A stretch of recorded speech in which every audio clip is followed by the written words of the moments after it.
Hi hi దోస్తులు అందరు దుమ్దమ్ముకున్నారా? మేము కూడా దుమ్దమ్ముకున్నాం. ఇలా మా ఇంట్లో వచ్చి టిఫిన్ ఇడ్లీ. ఇంకా పక్కకైతే ఇడ్లీ పెట్టిన ఇడ్లీ అవుతుంది. ఇంకా యువతలనేమో ఇంకా నా వంటలన్నీ పెంకకు వచ్చిన తిప్పలే. ఇంకా ఇడ్లీలకి చట్నీ వేస్తున్నా. ఇంకో ముందుగాలనైతే పల్లీలు వేయించి పెట్టుకున్నా. ఇంకా పల్లీలు వేయించినాక టమాటాలు ఉల్లిగడ్డలు కలమాకు ఒక ఎల్లిపాయ ఇంకా దంచిన ఎల్లిపాయ దంచి ఇంకా అన్నీ పెంక మీద ఇంత నూనె సుక్క పోసి గిట్ల వేయించుకున్నా.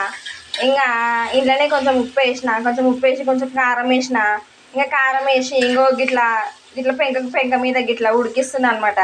జర ఉడికినాక అయితే తీసి మిక్సీలో వేసి ఇంకా రుబ్బుడే. ఇంకా మిక్సీలో రుబ్బుడు అయినాక ఇంకా తీసి బగారిచ్చి ఇంకా ఇడ్లీ వేసిస్తా దేవునికి. ఇంకా తింటాడు, ఇంకా ప్రసాదం ఆరగిస్తాడు పొద్దుగల.